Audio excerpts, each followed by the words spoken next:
Education system के trap में नहीं फंसे। इन्होंने खुद सीखा, खुद एजुकेट हुए और खुद आगे बढ़े। पास में लिमिटेड पैसा है, मान लो 50,000 रुपए 1 लाख रुपए, तो फालतू के कोर्सेज में अपना पैसा वेस्ट मत करो। 5 सक्सेसफुल आदमियों के बारे में सोच के देखिए जिन्हें आप बहुत सक्सेसफुल मानते हो या जिनकी तरह लाइफ आप जीना चाहते हो।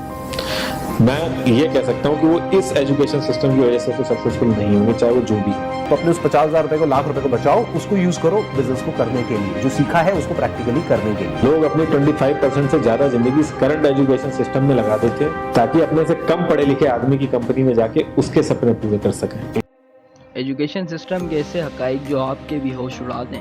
तो मैं हूं उमेर खान और आज हम बात करेंगे 25 करोड़ की आबादी वाले इस्लामिक रिपब्लिक ऑफ पाकिस्तान के बारे में कि क्यों O level schools, colleges, universities और पैशनेट टीचर्स होने के बावजूद ये माशरा जाहिल गधे और गुलाम मैन्युफैक्चर कर रहा है।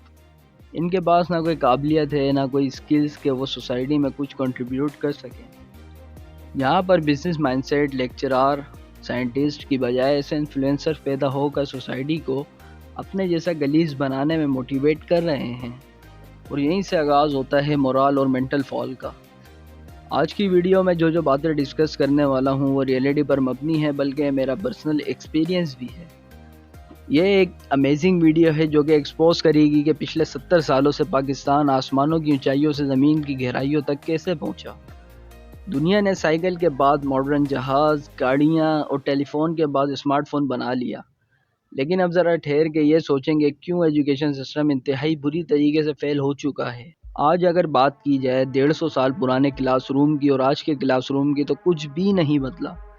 20s के एक साइंटिस्ट अल्बर्ट आइंस्टाइन ने कहा था कि दुनिया में हर शख्स जीनियस है, लेकिन अगर आप जज करें कि एक मछली दरख्त पर चढ़ सकती है तो आपसे बड़ा बेवकूफ़ इंसान कोई नहीं। आप गौर करेंगे हमारा एजुकेशन सिस्टम यही सब तो कर रहा है। हर क्लास में हर बच्चा अपनी यूनिक क्वालिटी के साथ पैदा होता है। कोई लीडरशिप, कोई डॉक्टर, कोई आर्किटेक्चर, तो कोई पायलट, कोई एक्टर, तो कोई बिजनेसमैन, तो कोई रिचमैन। लेकिन एजुकेशन सिस्टम इन सबको एक जैसा ट्रीट करता है और इनका कॉन्फिडेंस लेवल इस कदर गिरा देता है कि बिजनेस करने की सोच वाला बच्चा आखिर में 25,000 की नौकरी को तरजीह देने लगता है। ना तो इनके सिलेबस में ऑनलाइन बिजनेस और ना ही ट्रेडिंग के हवाले से कुछ शामिल होता है। हत्ता कि इनको दीन इस्लाम से रिलेटेड कोई बेसिक्स भी नहीं पढ़ाए जाते। इनका मकसद बस स्कूल की रेपुटेशन को अच्छा करना होता है, जिसके लिए बोर्ड ऑफिस में लाखों रुपए देकर इन बच्चों को नकल करवाते हैं, जिससे इनकी बेस तबाह हो जाती है। जिसके बाद वो ना तो आगे जाकर पढ़ पाते हैं, बल्कि अच्छे कॉलेज और यूनिवर्सिटीज़ से भी यही आस लगाते हैं कि वो इनके एग्ज़ाम्स क्लियर करवाएगी।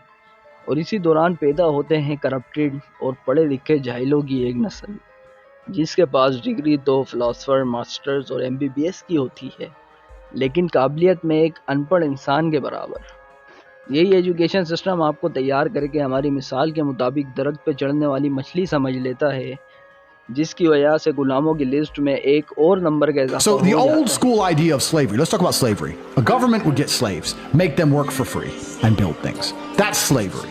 So they've stopped doing that now. So what do now? They get people, make them build things for money. अगर मैं आपसे सवाल पूछूं कि ट्रेडिंग से एक कंट्री का क्या फ़ायदा होता है, तो यकीनन आपका माइंड बिल्कुल ब्लैंक हो जाएगा। और कुछ लोग जवाब दे भी देंगे तो इनको ये नहीं मालूम होगा कि ट्रेडिंग आखिर करते किस पर हैं। और वहीं अगर मैं पूछूं कि बदोबदी गाने का क्या सीन है, कैसे डिलीट हुआ, तो आप इसके सिंगर से लेकर इसकी लाइफ हिस्ट्री हत्ता के मरने के बाद का भी बता देंगे। साइंटिस्ट आज खुद इस बात को एक्सेप्ट करते हैं कि दो लोगों का दिमाग या क्रिएटिविटी एक जैसी नहीं होती। एक ही चीज़ को देखने का, समझने का तरीका टोटली डिफरेंट होता है। अब इन दो दिमागों को नंबर्स या अच्छे ग्रेड से कंपेयर नहीं किया जा सकता, क्योंकि हो सकता है किसी इंसान की माइंड पावर कम भी हो सकती हो सकता है वो बहुत अच्छा एथलीट या अच्छा एक्टर बन सकता हो। स्कूल से लेकर कॉलेज, यूनिवर्सिटी तक इसी को काबिल समझा जाता है जिसकी परसेंटेज अच्छी हो।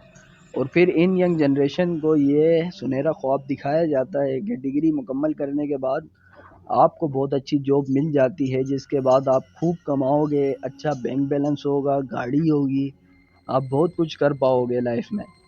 लेकिन 18 से 20 साल पढ़ाई करने के बाद और अपने वालिदैन का तमाम पैसा इन एजुकेशनल इंस्टीट्यूट पर लगाने के बाद बस एक डिग्री लेकर जॉब्स अप्लाई करते हैं اور باقی زندگی ایک غلام کی طرح گزار دیتے ہیں، اور لاکھوں روپے ڈگری پر لگانے کے بعد بھی آپ کو 30 سے 35 ہزار کی نوکری ملتی ہے، تو آپ اپنی ضرورت پوری کرتے کرتے بوڑھے ہو جاتے ہو اور وہ سب حاصل نہیں کر پاتے جس قابلیت کے ساتھ آپ پیدا ہوئے ہو۔ امیجن اٹ کہ دنیا کا سب سے بڑا ایکٹر یا کرکٹر یا بزنس مین اسی ٹریپ کے اندر پھنس کر کبھی بھی اس سے باہر نکلنے کا نہ سوچتا تو کیا وہ آج اس مقام پر پہنچ پاتا؟ ان کامیاب لوگوں نے میتھ، کیمسٹری اور انگلش کا کیا کرنا تھا جو آج ایجوکیشن سسٹم میں کمپلسری ہے؟ ایجوکیشن سسٹم انسان کا مائنڈ اتنا ڈائیورٹ کرتی ہے کہ وہ ان فیوچر اپنا پرسنل بزنس کا سوچ ہی نہ سکے۔ ان کا کام انسان کو غلام ابن غلام بنانا ہے کہ وہ ڈرتا رہے اور ایک لیبر کی طرح اس کمپنی میں کام کرتا رہے اور پھر مر جائے۔ حتیٰ کہ بیوروکریٹس جو سرکاری غلام ہوتے ہیں، ان کا لائف اسٹائل بھی بالکل ایسا ہی ہے۔ یہ لوگ خود کے لیے یا آنے والی نسلوں کے لیے بزنس امپائر کھڑا کرنے کی بجائے تلوے اور جوتے کی نوک پر مر جاتے ہیں، چاہے بل گیٹس ہو، مارک زکربرگ ہو یا جیف بیزوس ہو۔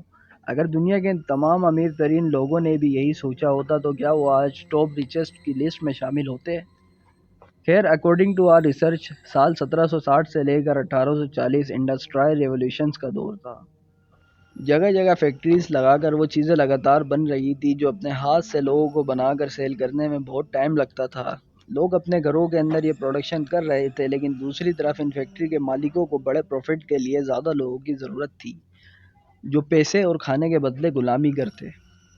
لہٰذا اس ایجوکیشن سسٹم کو ہر ملک میں ایز اے کمپلشن کر دیا گیا تاکہ نوجوانوں کی کریٹیوٹی کو ختم کر کے ان کو یہ یقین دلایا جائے کہ امیر ہونے کا ایک ہی طریقہ ہے کہ کسی کے لیے لیبر بن جاؤ، یعنی نوکری کرو۔ آہستہ آہستہ لوگ اس برین واشنگ سے اپنے گھروں کی فیکٹریاں چھوڑ کر، ان کھیتوں کو چھوڑ کر غلامی کے اندر پڑ گئے۔ اب یہ ماڈرن سینچری ہے، اس میں آپ اگر digital marketing, on line business یا پھر ٹریڈنگ میں جا کر خود کو سدھار سکتے ہیں تو آپ کے لیے بہترین موقع ہے۔ یاد رکھیں، وہ ایک نوکری ہے اور نوکر یعنی غلام۔ اس سسٹم میں رہ کر آپ خود تیار ہوئے اور مبارک ہو، آپ اسے خود سے ڈھونڈ کر اپنانا بھی چاہتے ہو۔ کیا اس سسٹم نے آپ کو سیلف انڈیپینڈنٹ ہونے کا موقع دیا؟ ظاہر ہے بالکل بھی نہیں۔ اگر ایسا ہوتا تو آپ ان سے سوال کرتے، اور سوچنے، سمجھنے اور سوال کرنے والے سیلف انڈیپینڈنٹ لوگوں سے ان کو کیا فائدہ ہے؟ خیر، ڈرنے کی کوئی بات نہیں، کیونکہ یہ انفارمیشن اور ٹیکنالوجی کا دور ہے۔ آپ کو مکمل آزادی ہے، آپ جو چاہیں اس دنیا میں کر سکتے ہیں۔ آپ آج آن لائن کچھ بھی سیکھ سکتے ہیں یا سیل کر سکتے ہیں۔ آج بھی اگر آپ فیس بک پر فیملیز کے علاوہ ولگیرٹی پھیلانے والے لوگوں سے ہٹ کر اگر آپ تلاش کریں، زیادہ تر لوگ اپنی کریٹیوٹی کو یوز کر کے خود کو اس غربت کے سائیکل سے نکالنے میں مصروف ہیں۔ زیادہ تر لوگ ایسے ہیں جنہوں نے یونیورسٹی اور کالج تو دور، اسکول کی شکل تک نہیں دیکھی۔ Now you can do whatever you want۔ ہمارا ویڈیو بنانے کا مقصد نوجوانوں کو تلقین کرنا تھا، نہ کہ یہ کہ آپ بالکل اسکول جانا ہی چھوڑ دیں، بلکہ پڑھیں اور اپنی اسکلز، ٹیلنٹ اور ایلیجیبلٹی کو ختم کیے بنا ایک کامیاب انسان بنیں، نہ کہ کوئی غلام۔ بس آج کے لیے اتنا ہی۔ ویڈیو پسند آنے کی صورت میں ویڈیو کو لائک اور شیئر کریں، چینل کو سبسکرائب کریں۔ اب جو لوگ اس ٹریپ میں پھنس چکے ہیں، ان کا فرض ہے کہ اپنی نسل اور دیگر لوگوں کو بھی اویئرنیس دیں۔ اللہ تعالیٰ نیکی اور نیک عمل کرنے کی توفیق عطا فرمائے، آمین۔